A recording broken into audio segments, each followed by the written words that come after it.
السلام علیکم ورحمۃ اللہ وبرکاتہ۔ کیسے ہیں ساتھیوں آپ لوگ؟ الحمدللہ آج لے کر حاضر ہوئے ہیں سبق آموز کہانیاں، اور اس میں ہماری کہانی کا عنوان ہے چونٹی اور ہاتھی۔ تو آئیے شروع کرتے ہیں۔ اعوذ باللہ من الشیطان الرجیم، بسم اللہ الرحمن الرحیم۔ رب اشرح لی صدری ویسر لی امری واحلل عقدۃ من لسانی یفقہوا قولی ربی زدنی علما۔ حکایت بیان کی جاتی ہے کہ ایک گھنے جنگل میں ایک بہت بڑا اور طاقتور ہاتھی رہتا تھا۔ وہ اپنی طاقت پر بہت ناز کرتا اور اکثر چھوٹے جانوروں کو حقیر سمجھتا تھا۔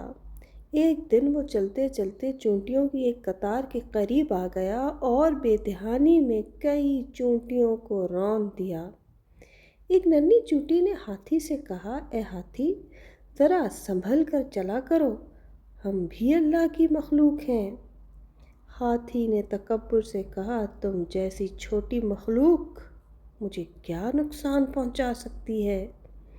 یہ سن کر چونٹی خاموش ہو گئی۔ اس نے صبر کر لیا۔ کچھ دن بعد ہاتھی ایک شکاری کے لگائے ہوئے گڑھے میں گر گیا۔ وہ بہت زور زور سے چنگھاڑنے لگا مگر کوئی مدد نہ آئی۔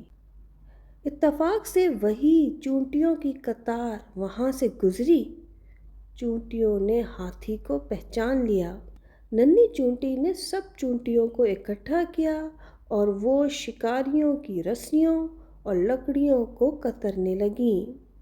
کچھ ہی دیر میں رسی ٹوٹ گئی اور ہاتھی گڑھے سے باہر آ گیا۔ ہاتھی نے شرمندہ ہو کر کہا، آج تم نے مجھے سکھا دیا کہ طاقت سب کچھ نہیں ہوتی، عقل اور اتحاد بھی بہت بڑی طاقت ہے۔ چونٹیوں نے مسکرا کر کہا، ہم چھوٹے ضرور ہیں مگر مل کر بڑے کام کر سکتے ہیں۔ جی ساتھیوں، انشاءاللہ امید کرتی ہوں آج کی کہانی پسند آئی ہوگی۔ اگلی آنے والی نئی کہانی تک کے لیے اجازت دیجیے۔ سبحانک اللہم و بحمدک، اشہد ان لا الہ الا انت، استغفرک و اتوب الیک۔ السلام علیکم ورحمۃ اللہ وبرکاتہ۔